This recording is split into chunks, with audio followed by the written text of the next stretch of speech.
Comment le voile se lève sur notre ennemi? Tout d'abord, un constat terrible.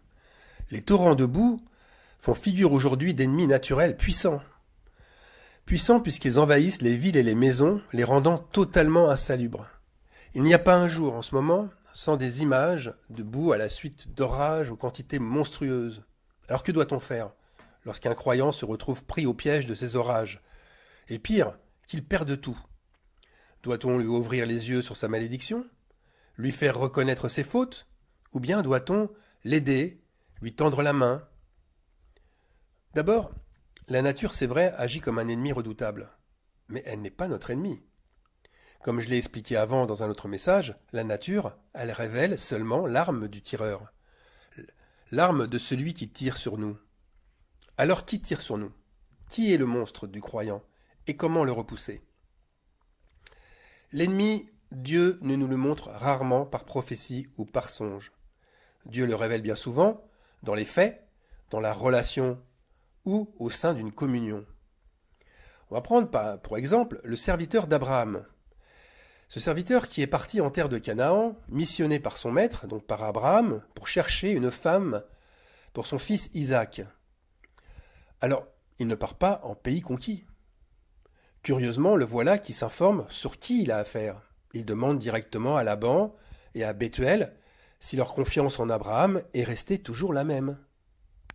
On va lire Genèse, chapitre 24, verset 49. Maintenant, si vous voulez user de bienveillance et de fidélité envers mon Seigneur, déclarez-le-moi. Sinon, déclarez-le-moi et je me tournerai à droite ou à gauche. Ce qui signifie, je m'en irai, je partirai. Voyez, le serviteur d'Abraham, il a l'appui de son maître et aussi de l'ange qui lui a parlé. Et fort de cette situation, il se présente néanmoins vers Rebecca et sa famille, cananéenne, ne sachant si sa requête sera bienvenue. Alors il ne va pas lutter, il ne va rien imposer, il ne va pas chercher à convaincre, mais il s'en ira si Abraham n'est plus reconnu comme tel. Voyez, un croyant, il fait pareil. Il ne force pas une situation, il ne force pas une relation. S'il perd la confiance des autres, c'est qu'il est mal reçu. Et dans ces conditions-là, il s'en ira, il part. Il reprend, dans les faits, sa paix ou sa bénédiction avec lui, de la même manière que Jésus le disait à ses disciples. Lorsqu'on ne vous recevra pas et qu'on n'écoutera pas vos paroles, sortez de cette maison ou de cette ville et secouez la poussière de vos pieds. Alors le nombre 49, ça c'est ce verset 49 du chapitre 24 de la Genèse, ce qu'on a lu au départ. Donc ce nombre 49 identifie l'ennemi en premier, par le fait d'être mal reçu, c'est-à-dire par le fait de n'être pas reconnu pour ce que nous sommes. Par conséquent, ne pas être reçu par d'autres frères pour ce que nous sommes, cela marque un rejet beaucoup plus important qu'il n'en paraît. N'oublions pas que Jésus a été rejeté comme étant un démon. C'est Jean, chapitre 8, verset 49, qui nous en témoigne.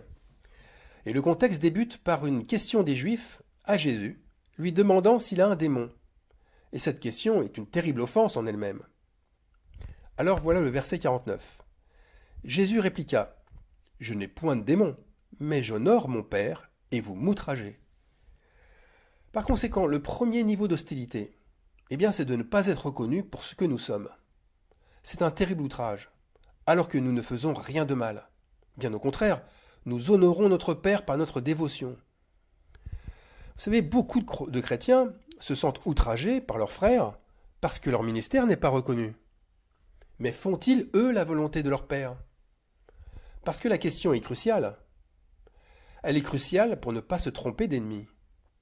Les pharisiens, au temps de Jésus, étaient outragés. Ils étaient blessés dans leur amour-propre par un peuple qui leur était devenu hostile. Un peuple qui ne croyait plus en eux, un peuple qui n'avait plus leur foi.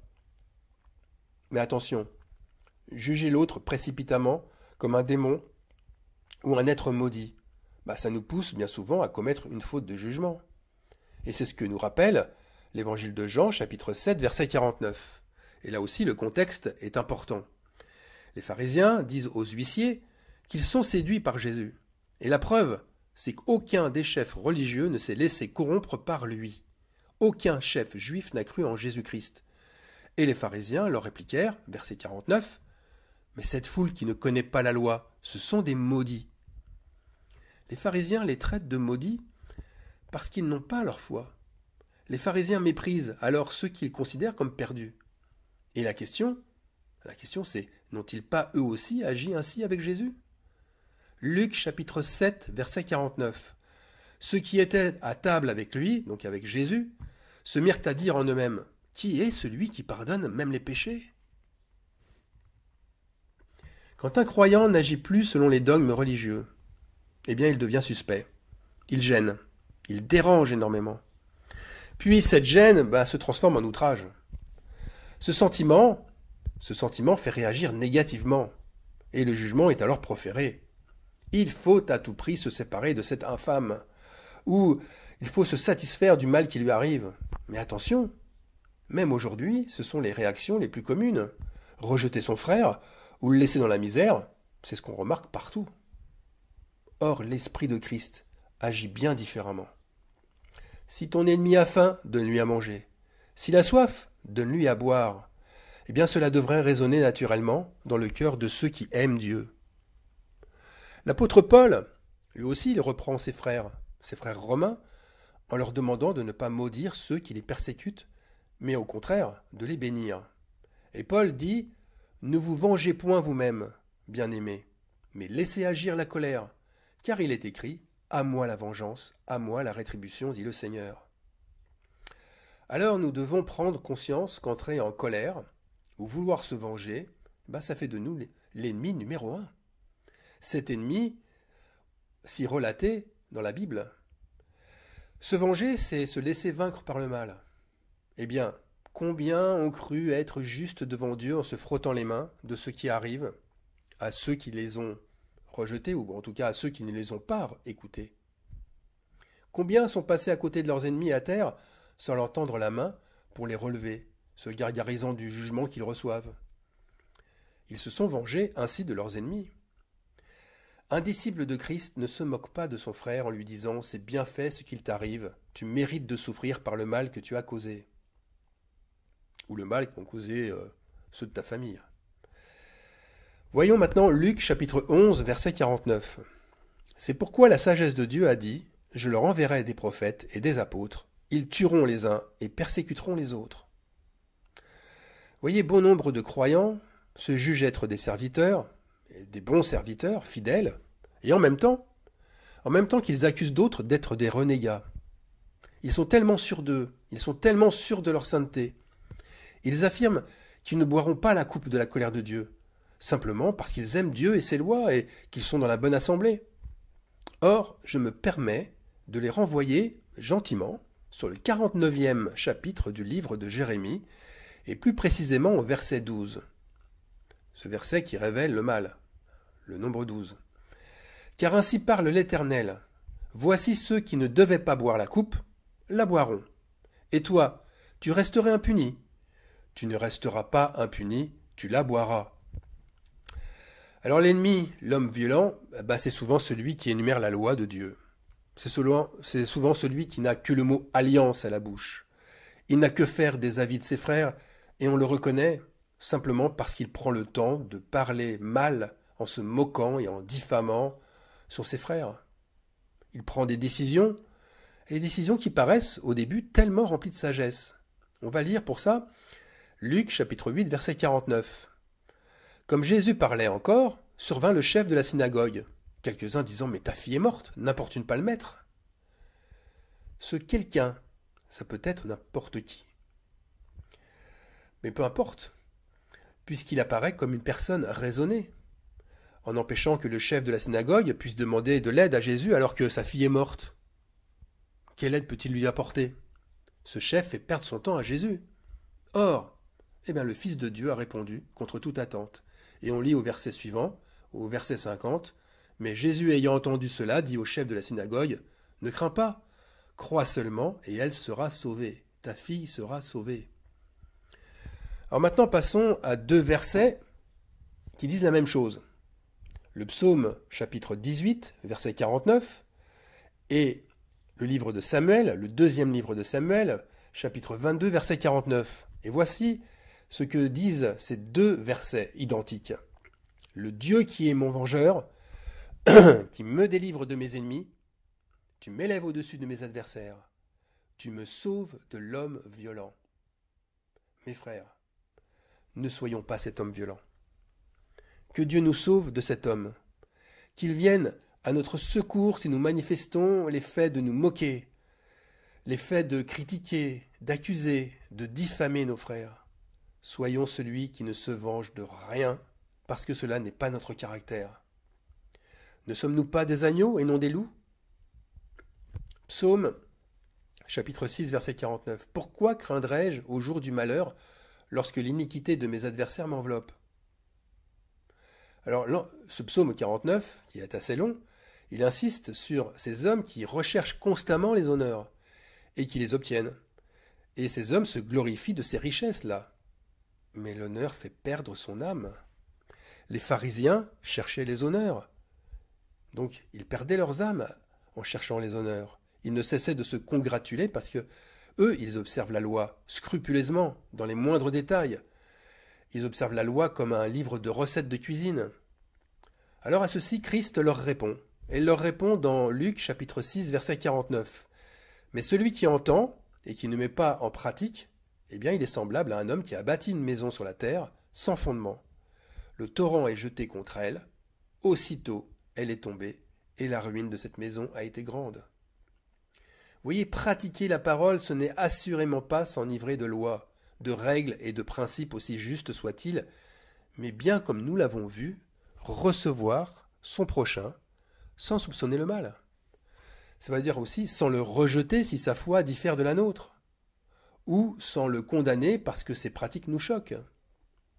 Parce qu'en faisant ainsi, eh bien nous nous opposerons fatalement et violemment au prophète que Dieu nous envoie. On va prendre l'exemple de Joseph, que l'on trouve dans la Genèse, le livre de la Genèse. Joseph devenu le bras droit de Pharaon.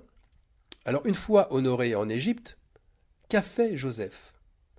On va lire Genèse chapitre 4, verset 49. Joseph amassa du blé, comme le sable de la mer, en quantité si considérable que l'on cessa de compter parce qu'il n'y avait plus de nombre. Vous voyez, avec toutes ces richesses accumulées, Joseph ne s'est pas mis à faire des choix pour vendre son blé à certains et pas à d'autres.